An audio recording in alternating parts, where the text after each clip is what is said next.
Hello, all my friends. I forgot to push a button, so it didn't come on like I wanted it to. But welcome to the Expendable Show. I'm your host, the Expendable. I'm representing the Bum Colts right now. It's my favorite team, but we kind of suck this year. Well, we're inconsistent. I don't want to say that.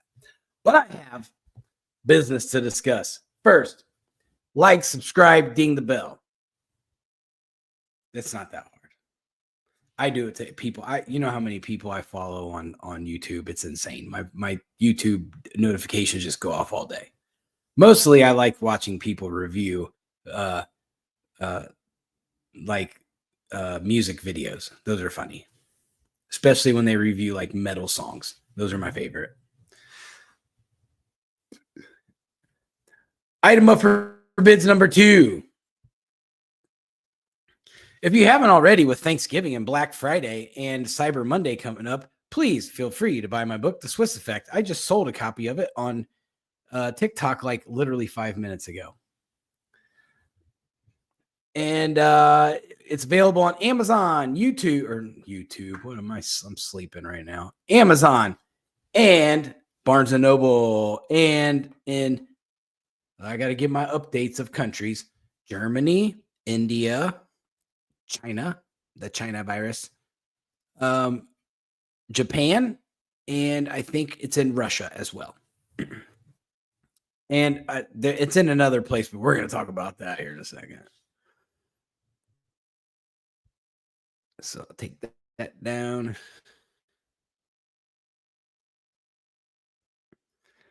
So, okay. So I have breaking news about my book, actually.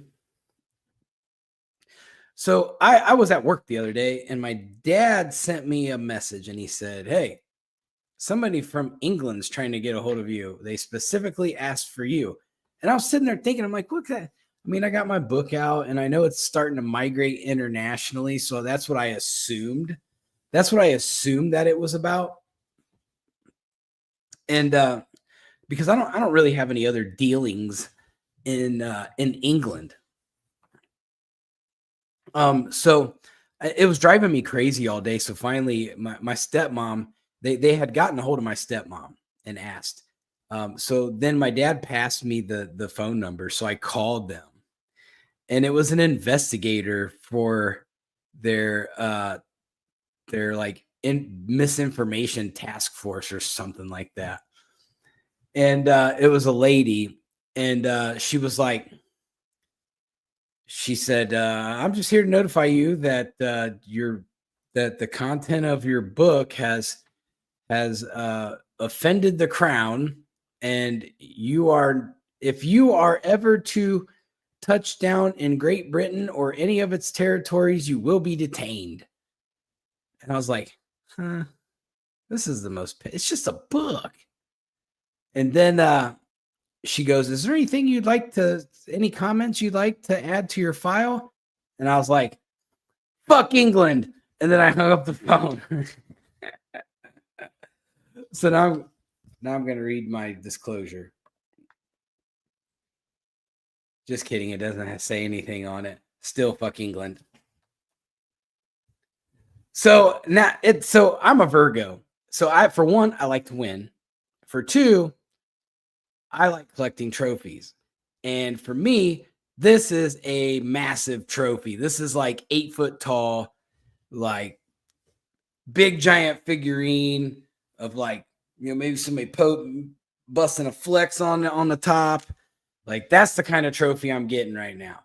And then somebody on TikTok told me today, they said, "Hey, if you can offend the crown, you're doing something." I said, "Well, you know what? I must be doing something. There must be something in my book that they don't like."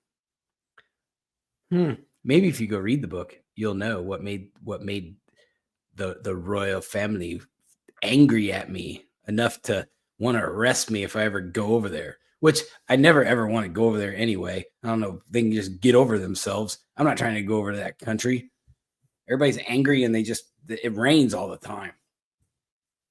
Nobody trying to go there. So that's my breaking news for the day. It's exciting. I had a good time, and I've been running around, since I found out, telling everybody that I'm an international criminal. So my hopes is that Austin Powers will come and arrest me and extradite me to England to stand trial, because I feel like I may be the next Dr. Evil. I just feel like that's my destiny. I mean, I already have the haircut. So we'll see. But on a serious note, I probably do need to be a little bit more careful about where I go and like pay attention to my surroundings. I've had a lot of things happen since I started writing the book, and that when people started finding out I was writing the book. So I do need to kind of take it a little seriously. But I'm not going to let them win. I'm not going to let them think that I'm scared. I'm not scared of them. They can do all their little intimidation tactics all that they want. It doesn't bother me. I've been through way worse in life. I promise you that. So let's get into the news. So the left is having a really, really tough time. Like the voters, like their grassroots people, they're having a very tough time accepting the loss of this election. And I mean, I get it. They spent this whole time getting this information, like basically the script. They've been getting the script hand fed to them over and over and over and over again. And then finally, they were promised, like, just follow the script and attack Trump supporters and you will achieve the promised land. Well, what happened was that didn't work because they offended too many demographics of people and they lost. So they're going crazy. And so Kamala Harris disappears. We don't hear nothing out of her. She concedes and then disappears to Hawaii. So, and Joe Biden, he ain't paying no attention to none of it. He's too busy trying to keep wars going. So this is where they're at. Like the people are wanting answers and their leaders are not giving them answers. And then you have, all of Trump's criminal cases are getting dismissed now, like one after the other. The classified documents case is done. The J6 case is done. So they're all flipping out on social media going, why are they letting us down? Why is this falling apart? I'm going to tell you how this fell apart on them. So I just explained this on TikTok yesterday, so I'm going to re-explain it because I don't think a lot of my TikTok people overlap over to my YouTube. So what happened was you have white beta males and females. Let's say males, because that's generally what runs the Democrat Party. A couple females, Nancy Pelosi or whatever she is, lizard, alien, whatever, ugly, old. So let's say what you have is Donald Trump gets elected. That changes the strategy. Now these court hearings, they know that the Trump administration is going to go through they're going to go through all those court cases. They're going to audit everything, and anything they find wrong, they're going to prosecute. And the prosecutors in Trump's cases are sweating bullets now, which is why you've seen 2 dismissals this week. So it's going to be a problem for the left because their beta males have been hiding behind the Department of Justice for 4 years, playing their stupid little games and getting away with it. Now, Trump wins, the alpha's out of the cage. They've been poking it for 4 years. Now the alpha is out of the cage. And his followers have all been redeemed. So there is an army, figuratively speaking, coming after these people that have been attacking them. And they're going to strategically go after them one by one by one. And eventually they're going to just pick these guys apart and find everything illegal that they've been doing and charge them with it. Insider trading, any of these little dirty little things they've been doing, they're going down. Selling votes, all that little stuff they do, lobbyist money, bribery, it's all going to add up. It's all going to come out. And, because Congress people shouldn't go into Congress and make $29 million in their first couple of years in Congress after they were a bartender before they got elected. So, yeah, that's a problem. Yeah, that math doesn't add up. So they're all these people are running for the hills now because the alphas are out. And so for you as a voter on the left, the lesson that you should be learning here is when you blindly follow beta weak leaders, they are going to throw you to the wolves and save themselves. At the end of the day, they are paying zero attention to you. They are giving you no guidance, nothing. You guys are done. And this is going to be a big issue going into inauguration, because now what's going to happen is radicalism is going to take over, because they're going to say no one's paying attention to us. So we're going to be, they're going to be anarchists now. Watch, it's going to happen. Anarchy is going to start happening. They're going to hate all of them because they've radicalized college kids. College kids need their leader to lead them, and there's no leadership. So this is going to turn into a free-for-all. I would expect a radical plot sometime around the inauguration, most definitely on the day of the inauguration. This is going to happen. What else has happened is on social media, the left influencers have stepped up the hate. You would think they would have learned, but they didn't. So now they're going to step up the hate. So there's more hate that they're throwing out there, trying to keep fires lit. I mean, a lot of people aren't falling for it, but there's some people out there that are going to go, well, the election was stolen. We're election deniers now. Just like the MAGAs. So there's some things coming down the pipeline, I promise. I wish it weren't that way. I wish there would be a compromise, but so the left is basically suffering, like the voters, they're basically suffering from Stockholm syndrome. And, on top of Trump derangement syndrome and antisocial behavior and, anything else, they're easily misled. There's a problem label for them. So, there's a lot of psychiatric issues going on with the younger liberal voters, even all the way up until the age of 40. Like I'm seeing some ridiculousness all over the place. So to add fuel to the fire, so NBC is trying to sever MSNBC from the brand, because MSNBC is tanking. I think the stats over the past weekend was the Lifetime channel had more ratings than CNN and NBC. Lifetime. Do we know what that means?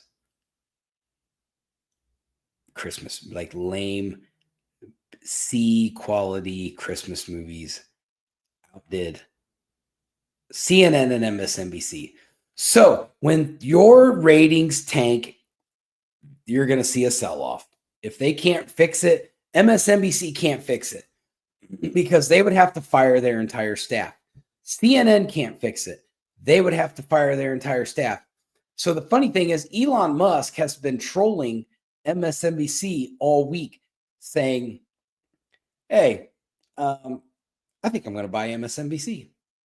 And then he had a meme made where MSNBC was bending over as a girl, and so standing behind him is like, Elon, a depiction of, Elon Musk as a animal or some sort, I think.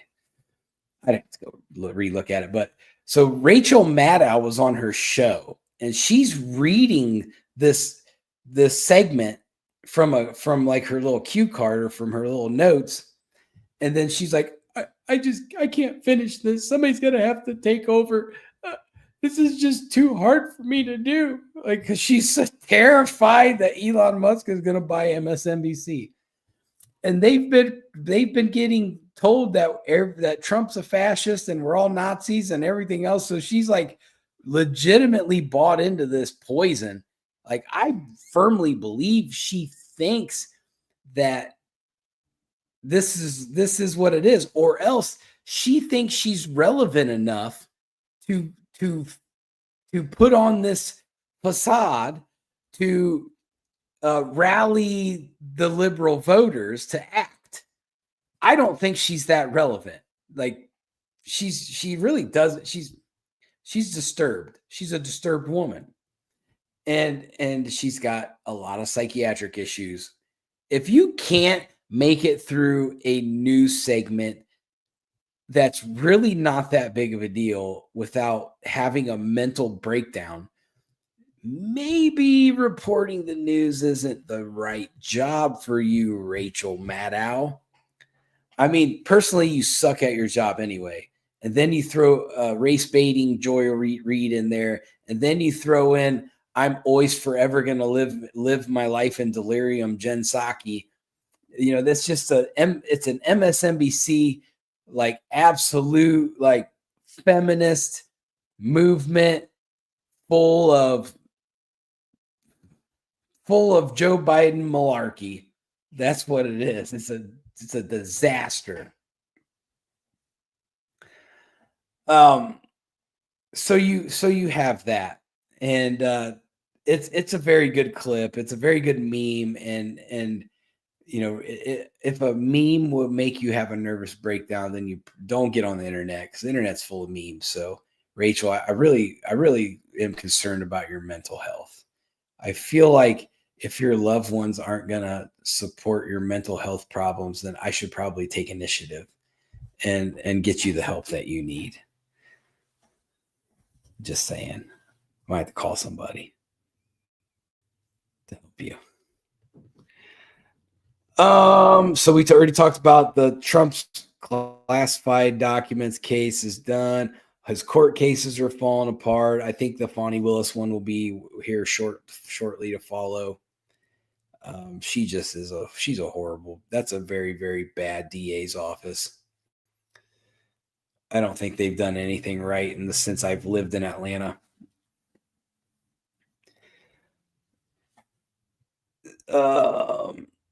So let's get into some Russia news. I know everybody know. I like to cover the Russia-Ukraine conflict because most Americans are only going to get their news of the war from one of the major American media outlets, and it's unfair to the whole proprietary of the story, because there's two sides to the story, and I think that we should know what their motivations are, what Ukraine's motivations are, and that way we can see if does it make sense that maybe there could be some kind of a peace deal or a ceasefire. Is that possibility viable? I can tell you that Russia does seem sympathetic to making a peace deal. They've offered it up several times, and Zelensky wants no part of it, which is why I think we need to cut him off from arms, because if Russia's asking to at least sit down and talk about it, and you're just refusing, you're the one who's causing the problem. At least sit down and see if there's something, like, get the negotiation part of it started, so we can narrow in on what can we do, what kind of negotiation tactics do we need to use, what's available to negotiate with. So that's something that they need to do. I know that just in the last 24 hours, the European Union is starting to escalate things. They are telling businesses that they need to prepare for a full-scale war. They're cautioning against sending troops to the Ukraine, but at the same time, then they're turning around, they're preparing for it. So I don't trust the European Union. Obviously, my whole book is about how trashy Europe is, which is why I have an international. I have a warrant for to be detained in Europe and in England. Whatever, clowns. Hope they do come get me. Last time England came over here, they got whooped on by some farmers in a certain year of American history. But then at the same time, Biden's getting ready to send $24 billion over to the Ukraine again. So this is Trump is talking peace. Biden keeps enabling death. So where's the? They need to just get Biden all up on out of the way. He's just throwing diesel fuel on top of this. This isn't gonna end well if you keep funding the war. This is a good time to make a deal too, because the ruble just dropped in price. So can we get in there and get a deal like, hey, Putin, your money's not really worth as much as what it was last week. So maybe we should start to think about a deal here. No, we're not going to do that. I can tell you who does have a deal. Israel and Hezbollah. They have started their ceasefire. It started last night. So it's designed to be permanent, according to Joe Biden. Hezbollah has 60 days to move troops behind, they call it the blue line. They got to be behind the blue line. So then once they get behind the blue line, then the Lebanese military is going to occupy that in-between zone. We don't know yet if Lebanon is going to enforce this or if they are just going to be there. So that's kind of a whole other, thing to look at there. Are they going to be the cops of that border, or are they going to just stand there and do nothing? Joe Biden did say that Israel has the right to defend themselves if somebody does start shooting rockets off at them again.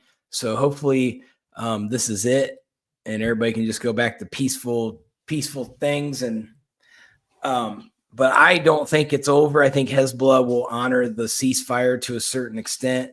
I think what will happen is Iran will start firing rockets again. I think they're just buying time to re-up.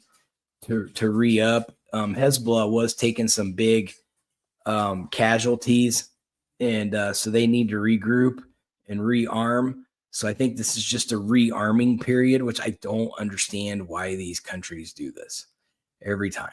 I've seen it's like the new tactic, like, hey, let's blow everything up and kill a lot of their people, but then let's do a ceasefire for 2 months and let them get their shit together, so then we can fight them again later.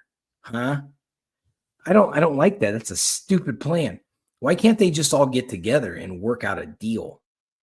Most politicians, they do deals. That's what they do. Let's have a deal. So the International Criminal Court still has their little warrant out for Benjamin Netanyahu. I feel like we have something in common now, since I'm an international criminal. I'm never going to stop bragging about that. I haven't quite announced it to Facebook or anything, so it's not Facebook official yet, bro. Broski. I just saw a clip where they're calling Elon Musk the George Soros of the right. Whatever. So there was some serious things that happened today in the world. I mean, more here. So Trump's cabinet members have been getting swatted and have gotten bomb threats in the last 24 hours, like crazy. So John Ratcliffe, he's the nominee for director of CIA. He was swatted. Matt Gaetz had a bomb threat, even though he's stepped out of the attorney general race. Lori Chavez Derrimer, she's the labor secretary nominee. Scott Turner for HUD, he got swatted. Brooke Rollins, the Department of Agriculture, she got swatted. Lee Zeldin, who is going to be the Environmental Protection Agency head. He had pipe bomb threats that had a bunch of pro-Palestinian mumbo jumbo on them.